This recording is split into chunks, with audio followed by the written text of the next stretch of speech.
Hello बच्चों, आज हम लोग पढ़ने वाले हैं सर्वनाम के बारे में। तो हमारा इससे पहले 4 क्लास हो चुका है और हमारा 5वां क्लास आज होने वाला है, जो सर्वनाम हमारा होगा आज। तो चलिए हम लोग पढ़ेंगे आज सर्वनाम के बारे में। देखते हैं बारी बारी से सर्वनाम क्या होता है, सर्वनाम के प्रकार कितने होते हैं। चलिए ध्यान दीजिए, समझते हैं। पहले हम लोग समझेंगे कि सर्वनाम आखिर होता क्या। तो कहेंगे सर्वनाम किसको कहेंगे, तो सर्वनाम ऐसा होता है जो नाउन के बदले प्रयुक्त होता है, उसी को हम लोग कहते हैं वह सर्वनाम। देखिए सही से, नाउन यानी कि संज्ञा के बदले, तो संज्ञा के स्थान पर पढ़े लिखे तथा बोले जाने वाले शब्द को क्या कहते हैं, सर्वनाम कहते हैं। क्या कहते हैं बुआ, सर्वनाम कहते हैं। किसको, कि संज्ञा के स्थान पर पढ़े जाने वाले, बोले जाने वाले और लिखे जाने वाले जो भी हमारे शब्द होते हैं उनको हम लोग क्या कहते हैं, सर्वनाम कहते हैं। थोड़ा सा लाइन काट दीजिए, लाइन काटिए, थोड़ा सा फैन का बक्स का लाइन कीजिए। हाँ चलिए, अब हम लोग देखिए जैसे कि समझते हैं, जैसे हो जाता है मैं, तुम, वह, यह, आप आदि, ये सभी हमारा क्या होता है, सर्वनाम के अंतर्गत आते हैं। देखिए जैसा कि अब हम लोग बात करेंगे कि सर्वनाम के प्रकार के बारे में। तो सर्वनाम के प्रकार हुआ होता है कि सर्वनाम जो हमारा है निम्नलिखित 6 प्रकार के होते हैं। सर्वनाम कितने प्रकार के होते हैं, 6 प्रकार के। आइए बारी बारी से समझते हैं कि क्या क्या क्या होता है। तो पहला हमारा जो सर्वनाम के प्रकार है वो पुरुषवाचक सर्वनाम होते हैं। और पुरुषवाचक सर्वनाम हम लोग किसको कहते हैं, थोड़ा सा ध्यान दीजिएगा, कि जिस सर्वनाम शब्द का प्रयोग किसी व्यक्ति के लिए किया जाता है उसे पुरुषवाचक सर्वनाम कहते हैं।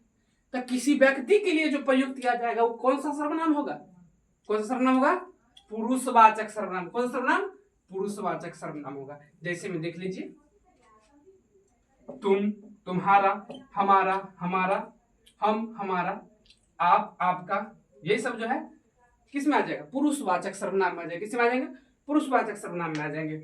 आगे ध्यान देते हैं हम लोग क्या, कि पुरुषवाचक सर्वनाम जो है वो 3 प्रकार के होते हैं। ये जो हमारा पुरुषवाचक सर्वनाम होता है ये भी 3 प्रकार का होता है। पहले में देखिए कि उत्तम पुरुष होता है, यानी उत्तम पुरुष ध्यान दीजिएगा कि उत्तम पुरुष किसको कहते हैं। तो देखिए इस किधर गया है, नीचे, कहने वाले को क्या कहा जाता है, कहने वाले के लिए, यानी उत्तम पुरुष कहने वाले आदमी होते हैं और उनके लिए हम लोग हम या मैं का प्रयोग करते हैं। उसके बाद जो मध्यम पुरुष होते हैं वो कौन होते हैं, मध्यम पुरुष वह सुनने वाले होते हैं। ध्यान दीजिएगा कि सुनने वालों के लिए मध्यम पुरुष के अंतर्गत आते हैं सुनने वाले। तो उसमें हम लोग क्या करते हैं, तू या तुमको करके उसमें यूज करते हैं, तू और तुमको, और भी बहुत सारे होंगे। अब देखिए जैसे कि है अन्य पुरुष। तो अन्य पुरुष में होता है क्या, कि जिसके बारे में कहा जाता है, यानी जिसके बारे में बात होगा वो कौन पर्सन, थर्ड पर्सन। ई होले बुआ कौन, first person, second person, third person. Translation में पढ़ती ना अपने लोग कि फर्स्ट पर्सन, सेकंड पर्सन और थर्ड पर्सन, वैसे ही बा उत्तम पुरुष, मध्यम पुरुष और अन्य पुरुष, 3 गो, ठीक ना। ट्रांसलेशन बना भी ली तो हम लोग पढ़े ली ना, फर्स्ट पर्सन, सेकंड पर्सन और थर्ड पर्सन। वही बा कि फर्स्ट पर्सन में का कहला, कि जेकरा जे बोले वो का कहल, फर्स्ट पर्सन। आ जेकरा बारे में बात होई वो कौन पर्सन, वो थर्ड पर्सन। आ जे सुने वाला आदमी होई ओकरी कौन पर्सन में रखे, सेकंड पर्सन में रहे, यानी कि मध्यम पुरुष में हो जाएगा। जिस जो सुनने वाला होगा, तो सुनने वाला कौन पर्सन, सेकंड पर्सन यानी मध्यम पुरुष। और जो उत्तम पुरुष होगा, जो बोलने वाला यानी वक्ता जो बोलेगा वो क्या हो जाएगा, वो हो जाएगा उत्तम पुरुष। और अन्य पुरुष यानी जिसके बारे में बात किया जाएगा वो कौन पुरुष, वो अन्य पुरुष यानी कि थर्ड पार्टी, थर्ड पर्सन। ठीक है, आगे इसका हम लोग देखते हैं। थोड़ा बोर्ड साफ कर ले इससे पहले, डेस्टरवा कहाँ गया रे भाई।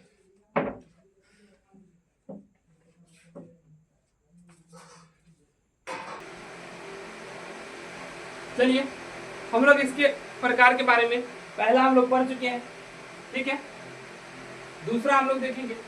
तो दूसरा हमारा आता है बुआ, एक मिनट पहले पंखा को बंद कर लीजिए, बार बार डिस्टर्ब करेगा।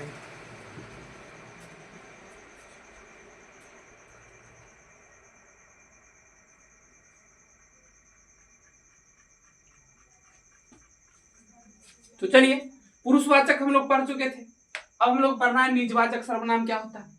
पुरुषवाचक पढ़े थे, पुरुषवाचक के 3 प्रकार होते थे, उसके बारे में पढ़े। अब हम लोग पढ़ेंगे दूसरा जो हमारा था, पहला हम लोग पढ़ चुके, अब दूसरा हम लोग पढ़ना है निजवाचक सर्वनाम क्या होता है। तो देखिए कि जिस सर्वनाम शब्द का प्रयोग अपने लिए किया जाता है उसे निजवाचक सर्वनाम कहते हैं। ठीक है, जिस शब्द का प्रयोग हम लोग अपने लिए करेंगे उसको हम लोग क्या कहेंगे, निजवाचक सर्वनाम कहेंगे। ठीक है, अपने लिए यानी कि खुद के लिए जिस शब्द का हम लोग प्रयोग करेंगे वो जो वो आएगा सर्वनाम, वो कौन सा में आएगा, वो निजवाचक सर्वनाम कहलाएगा। ठीक है, जैसे देख लीजिए, मैं, स्वयं, आप ही मतलब हम खुद हो गए, अपना, मेरा, या इस तरह से बहुत सारा आदि डॉक्टर इत्यादि। ठीक है, उसके बाद हमारा जो 3 नंबर में आता है वो निश्चयवाचक सर्वनाम। क्या होता है तीसरा जो हमारा आता है निश्चयवाचक सर्वनाम, उसके बारे में देखिएगा। तो कहेंगे कि जिस सर्वनाम शब्द से किसी निश्चित व्यक्ति अथवा वस्तु का पता चलता है उसे हम लोग क्या कहते हैं, निश्चयवाचक सर्वनाम कहते हैं।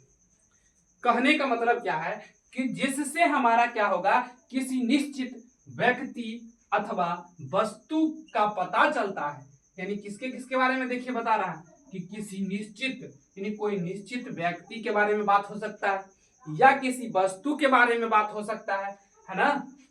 तो हमारा क्या कहलाएगा, वो हमारा बुआ कहलाएगा निश्चयवाचक सर्वनाम कहलाएगा।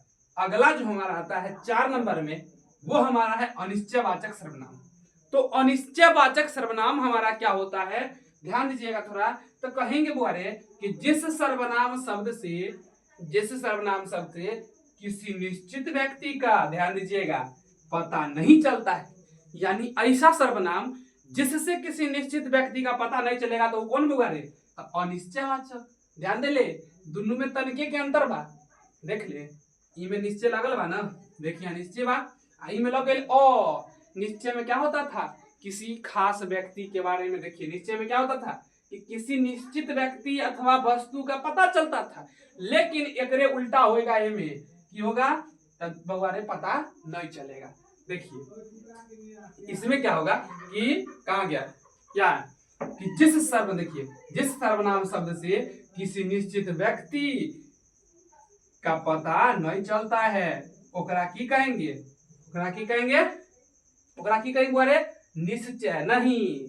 निश्चयवाचक में तो क्या होता है, पता चलता है ना, ई हो गया अनिश्चयवाचक, ये में पता नहीं चलेगा। एक एग्जांपल में देखता क्या हो जाएगा, इसका एग्जांपल देखिए क्या सब हो जाएगा। देखिए इसका एग्जांपल हो जाएगा कोई कुछ कहीं, है ना, कोई बोल देगा कोई व्यक्ति, क्या पता चल रहा है कौन व्यक्ति के बारे में बात चल रहा है, कोई पता नहीं, कोई व्यक्ति कह दिया, अब कौन सा व्यक्ति है क्या पता।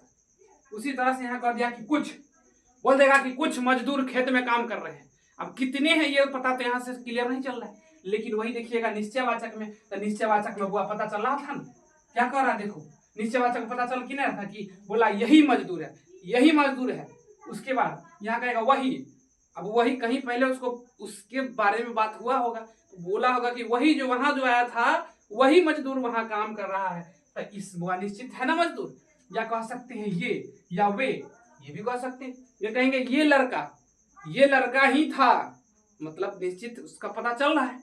लेकिन वही अनिश्चयवाचक में अगर हम बात करेंगे तो बोलेगा किसी, तो वही बात उसी लड़का के बारे में बात अगर कर रहे हैं, बोल देंगे किसी लड़का को पैसा दे दिए थे, अब लड़का कौन है क्या पता, तो पता तो नहीं चल रहा है यहाँ पर, ये हो गया कि अनिश्चयवाचक सर्वनाम। दोबारा ई हो गया अनिश्चयवाचक खत्म। अगला देखिए 5 नंबर में संबंधवाचक सर्वनाम क्या होगा। तो देखिए नामे से स्पष्ट है कि संबंधवाचक, तो इनमें जरूर ना जरूर केकरो से संबंध पता चलता होगा, तब ये लिखा है कि संबंधवाचक सर्वनाम है।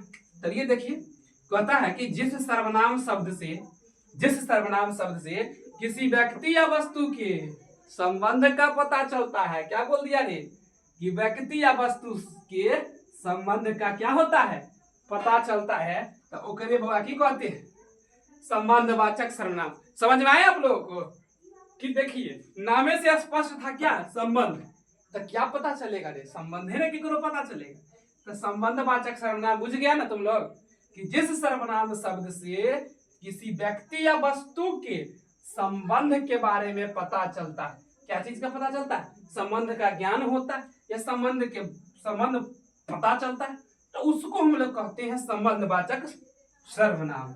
जैसे कि देख लीजिए, जैसे हम कहेंगे कि जो पढ़ेगा वही उत्तीर्ण होगा। समझे? कहा क्या कि जो पढ़ेगा वही उत्तीर्ण होगा। कहने का मतलब और समझिए, पहले ध्यान दीजिए। दूसरा एग्जांपल कहता यही वही पुस्तक है, यह वही पुस्तक है जो आपके पास है। ठीक, यह वही पुस्तक है जो आपके पास है। तो इसमें देखिए बुआरे, ये जो वही हमारा हो जाएगा, ये क्या है? संबंध बता रहा है कि नहीं बता रहा? कि क्या बोला कि जो पढ़ेगा, देखिए, वही उत्तीर्ण होगा। तो इस संबंध, दोनों का संबंध जोड़ रहा है ना, जो पढ़ेगा और उत्तीर्ण होगा के बीच में संबंध को कौन जोड़ रहा है? वही जोड़ रहा है। यहां पर देखिएगा इस सेंटेंस में कहता है यह वही पुस्तक है जो आपके पास नहीं है। कहा क्या कि यह जो पुस्तक हमारे पास है, ये वही पुस्तक है जो आपके पास नहीं है। तो यहाँ पर जो कौन चीज इस शब्द को जोड़ रहा है? ये जो हमारा है, ये दोनों शब्द को क्या कर रहा है? संबंध बता रहा है दोनों का। तो इसीलिए इसमें जो है वही और इसका जो है, ये हमारा कौन सा सर्वनाम हो जाएगा रे बउआ? संबंधवाचक सर्वनाम हो जाएगा। ठीक है, आगे ध्यान दीजिए 6 नंबर में, और ये आखिरी हमारा हो जाता है जिसमें हम लोग है प्रश्नवाचक सर्वनाम। सॉरी, संबंध अभी बोल रहे थे, संबंध पढ़ते संबंध ही बोला गया। तो ध्यान दीजिए, प्रश्नवाचक सर्वनाम क्या होगा? तो कहता क्या है कि बउआ नामे से स्पष्ट है, हो प्रश्नवाचक कहा है, माने प्रश्न पूछने वाला होगा। तो ध्यान दो तनिए क्या है, देखते हैं। कहता है कि जिस सर्वनाम शब्द से प्रश्न का ज्ञान होता है। लीजिए, पहले कह दिए प्रश्न पूछ रहा है, मतलब प्रश्न के बाद चलेगा कि प्रश्न कहा कि जिस सर्वनाम शब्द से प्रश्न का ज्ञान होता है, ओकरा की कहते हैं रे?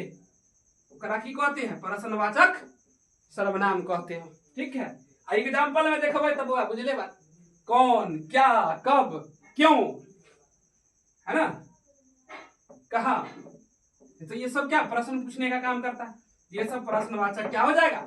सर्वनाम हो जाएगा। तो आपका काम रहा क्या कि इस सभी का डिफिनीशन याद करके लिख के रखना।